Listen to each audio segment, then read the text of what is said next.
Information de dernière minute. Est-ce que vous savez que le dossier d'Aïcha Kamwas est en train de se compliquer? Je vous assure que le dossier d'Aïcha Kamwas est vraiment en train de se compliquer. Raoul Christophe vient de publier sur sa page disant qu'il y a 16 autres plaintes, 16 nouvelles plaintes qui ont été déposées contre Aïcha Kamwas. C'est-à-dire que apparemment Aïcha Kamwas n'est pas prête à quitter le pays maintenant. Apparemment, elle n'est pas prête à être libérée maintenant. Donc, il y a 16 autres dossiers qui ont été déposés, 16 autres plaintes qui ont été déposées contre Aïcha Kamwas. C'est-à-dire que ils ont profité, tous ceux dont Aïcha Kamwas avait soulevé les dossiers là, ils ont profité une fois que bon, nous on finit une fois avec. Donc chacun profite de cette situation pour régler ce compte. C'est-à-dire chacun profite de cette situation pour régler ses comptes, les comptes avec Aïcha Kamwas et d'autres profitent de la situation pour régler les comptes avec le couple Bienou. Donc vous voyez que c'est une affaire vraiment un peu très compliquée cette affaire-ci. 16 autres plaintes d'après Raoul Christophe Bia. Voilà la capture. 16 autres plaintes déposées contre Aïcha Kamwas. Et il paraît que hier, Aïcha Kamwas est arrivée au tribunal, habillée en robe et en talons. Donc, c'est-à-dire qu'elle se disait qu'elle devait être libérée hier. Donc, déjà, dès qu'elle est libérée, elle prend directement la route pour l'aéroport. Mais malheureusement, elle a encore été retenue et renvoyée encore dans sa cellule. Donc, c'est vraiment grave et c'est vraiment compliqué. Parce qu'on dit qu'il faut le temps pour éplucher ces dossiers, pour entendre les plaignants, tout ça. Donc, l'affaire est vraiment compliquée. On se disait que Aïcha Kamwas, à cette heure, devait être déjà retournée en Europe pour rester auprès de ses enfants. Il a même raté, manqué l'anniversaire de son fils, de l'un de ses enfants, à cause de cette affaire-ci. Donc, une affaire qu'on pensait qu'au début, ça allait être très facile, que peut-être un genou ou trop, elle allait être libérée. L'affaire se complique. Donc, voilà pourquoi, je ne sais pas si vous avez écouté la vidéo du général Vasselo. Le général Vasselo a fait une vidéo là avant-hier, si je ne me trompe pas, où il conseillait à Aïcha Kamwas de faire, après les informations sur la toile, on lui avait demandé de faire une vidéo d'excuses et de prendre un engagement afin de plus parler de cette famille, de la famille Bienou, qu'elle doit laisser la famille Bienou en paix. Donc, son avocat a refusé qu'elle ne fasse aucune vidéo d'excuses. Le général Vasselo, dans sa vidéo, avait conseillé à Aïcha Kamwas de faire cette vidéo. Regardons ensemble la vidéo où le général Vasselo avait conseillé à Aïcha Kamwas. C'est-à-dire que quand tu devant la justice, là-bas, ce n'est pas qui a raison sur Facebook qui gagne la justice là-bas. Je ne te mens pas. C'est-à-dire que je ne sais pas pourquoi je te conseille beaucoup de prudence, parce que je sais que tu es en danger. Tu es en très mauvaise posture pour te défendre avec force et détermination. Et ta première logique, c'est d'abord de sortir de cette posture. Quand quelqu'un dit que tu m'as dit des choses, tu m'as fait du harcèlement au point où j'ai fait une fausse couche, ça veut dire qu'il t'accuse des choses importantes.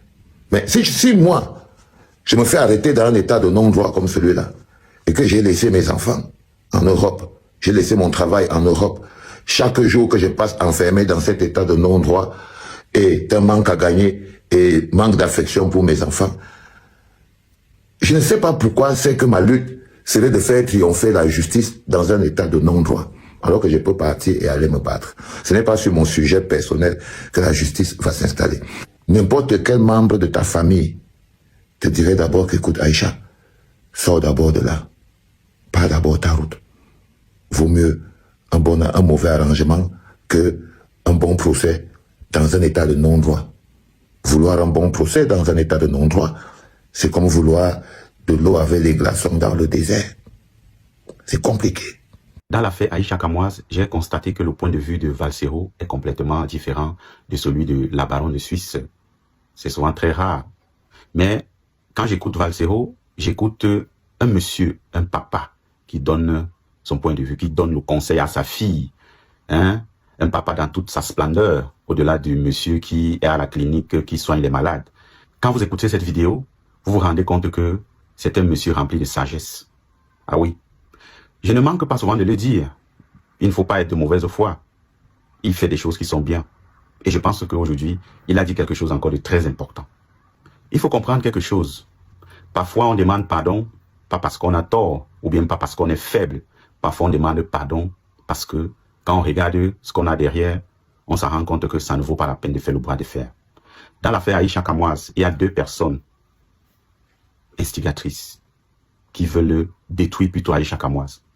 Il s'agit de Zumanto et de la baronne de Suisse. Parce que dans leurs différents récits, on comprend tout simplement qu'ils ne sont pas en train de prôner la paix et l'arrangement entre M. Bienou, sa femme, et Aïcha Kamwas. Ils sont plutôt en train de régler un conflit. C'est l'impression que ça donne. Et c'est même la réalité. Quand la baronne de Suisse dit que si Aïcha Kamwas ne sortait pas hier, lundi, on doit lancer le cacham, on doit verser tout dehors. Elle a fait venir des invités sur son panel qui ont eu des choses avec M. Mbienou dans le passé et autres. Moi, je dis, Aïcha Kamoise, faites très attention. J'ai parlé de ça hier, la communication. J'espère que tu es au courant, j'espère que tu valides cette communication. Et sache que cette communication est plutôt en train de te mettre dans des problèmes. Parce que ces personnes-là ne sont pas avec toi. Oui, t'encourager, ne dis pas, ne fais pas, ne dis pas, ne fais pas. Entre-temps, c'est toi qui es coincé derrière les barreaux. Faites très attention, ma soeur. Oui, moi je te Comme parle moi, ici je en tant suis que sûr que homme. vous aussi, vous êtes surpris vraiment du fait que c'est arrivé à ce niveau. On se disait que Aïcha Kamoise sera libérée, devait être libérée depuis peut-être lundi. Parce qu'elle a passé le week-end en cellule et on se disait qu'elle devait être libérée depuis lundi. Nous sommes aujourd'hui mercredi et elle n'est même pas encore sur le point d'être libérée. Donc, l'affaire suit son cours. Et pour ceux qui demandent en commentaire depuis là, que mais où est la fameuse vidéo qui conduit à son arrestation, que où est la fameuse vidéo qui a conduit à son interpellation. Nous allons voir la vidéo qui amène Aïcha Kamoise dans tous ces problèmes-là. Regardez la vidéo avec moi. Il y a deux groupes d'influenceurs à la CAN actuellement. Il y a le groupe de Mireille Blanche et il y a le groupe de Tap Tap Sen. Mesdames et messieurs, disons-nous les vérités. Disons-nous les vérités, parce que vous n'aimez pas dire la vérité. Disons-nous les vérités. Quand vous regardez les deux groupes, qui est plus percutant? Qui est plus percutant? Quand vous regardez le groupe de Tap Tap Sen, mesdames et messieurs, regardez bien. Les influenceurs de Tap Tap Sen et les influenceurs de Mireille Blanche. Les influenceurs de Mireille Blanche sont omniprésents. Ils font tout, ça ne prend pas. Ils font tout, ça ne tient pas. Ils font tout, ça ne donne pas. Je suis sorti ici, je vous ai dit que Pifou est tout ce qu'il est. Envoyez Pifou à la canne. Je vous ai dit que Pifou est tout ce qu'il est. Il ne sait pas vous pensez qu'il est. Mais envoyez Pifou à la canne. Il faut prendre des bons influenceurs. Des influenceurs qui vont influencer. Pas les influenceurs qu'on va regarder passer. Parce que les influenceurs, je ne sais pas ce qu'ils font là-bas. Mais regardez la maison, il y a l'ambiance. Il y a l'ambiance. Il y a l'animation. Il y a quelque chose. Hein? Il a fallu que Muriel vienne pour qu'on apprenne que il y a même les influenceurs à la canne. Hein? Regardez bien. Notez bien. Quand vous regardez les snaps, vous regardez le contenu que Tata Sen crée. C'est pas parce que travaille Tata Sen. Après, on dit la vérité. Mesdames et messieurs, regardez bien. Observez bien. Moi, j'ai regardé. J'ai observé. Je ne sais pas quel contenu les autres sont partis créer. Quelles sont vos impressions? Vos impressions, c'est quoi? Comme vos impressions, innover. Innover. Vos impressions? La canne, vous permettez vos impressions? C'est quoi? Regarde l'ambiance qu'il y a dans notre côté. On aurait pris Pifou. On aurait amené Pifou à la canne là. Ça devait être un peu plus mouvementé. Moi, j'ai dit qu'on n'a pas de vérité. Hein? J'ai dit qu'on n'a pas de vérité.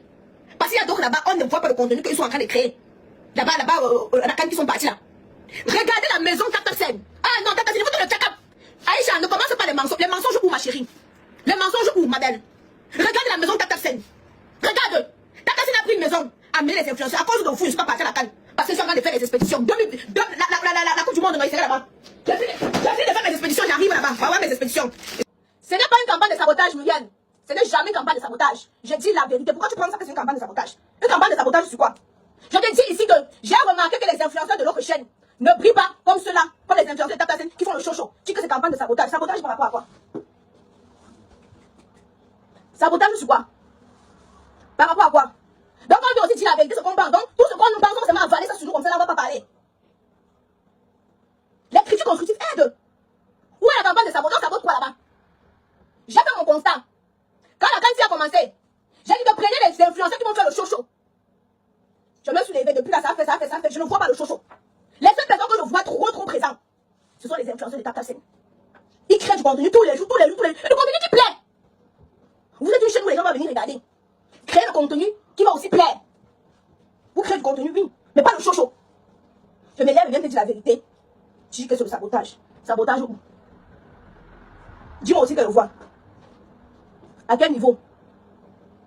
Hein? Merci. Grâce. Elle attire juste votre attention. Vous avez déboursé l'argent. C'est pourquoi? C'est pourquoi on parle de cette chaîne-là, non? Quand vous avez dit qu'il faut aussi accepter les critiques constructives, on va pas seulement chatouiller. Donc le jour que moi aussi je suis pas d'accord avec toi, prends ça comme ça, Muriel. Pas seulement tous les jours, je vais caresser, dire ce que je pense au plus profond de mon cœur. Les influenceurs que vous avez pris là, et tout l'argent que vous avez dépensé là, ils ne font pas le travail comme il faut. Ils sont omniprésents. Les autres sont en train de bouffer l'espace. La canne va bientôt finir. Et quand la canne va finir, on va retenir quoi? C'est la question. Vous avez fait des bons spots. Vous avez fait des gens qui filment. Vous avez fait les choses comme il fallait. Mais au final, c'est pour qu'à la fin de la canne, on ne retient pas que voilà une chaîne qui nous a animés pendant la canne. Bon, le but de dépenser tout cet argent, ça servait alors donc à quoi? Ça servait donc alors à quoi? À rien, ma grande soeur. Et ce n'est que la stricte vérité. Que les autres ne vont peut-être pas vouloir te dire. Mais moi, je te dis la stricte vérité.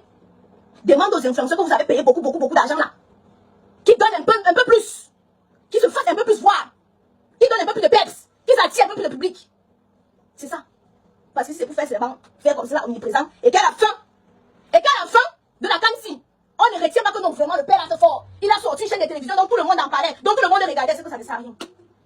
Ah, vraiment, donc cette affaire vraiment a trop duré selon moi. Ça a vraiment trop duré. Et j'espère vraiment que les deux parties finiront vraiment par s'entendre. J'espère vraiment que les deux parties finiront par trouver un point d'entente parce que ça va dans tous les sens. Sur les réseaux sociaux, on en parle. Chaque jour, on en parle sur toutes les plateformes et tout, et tout, et tout. J'espère qu'ils trouveront un moyen d'entente, un terrain d'entente et que Aïcha Kamoise ira retrouver ses enfants qu'elle a laissés en France, si je ne me trompe pas. Donc, l'affaire est en couple, au moment est en train d'être gérée. Et je vous prie de vous abonner. Abonnez-vous sur cette chaîne pour avoir l'actualité sur cette affaire. Abonnez-vous sur la chaîne Dr MK, sur cette chaîne YouTube, s'il vous plaît.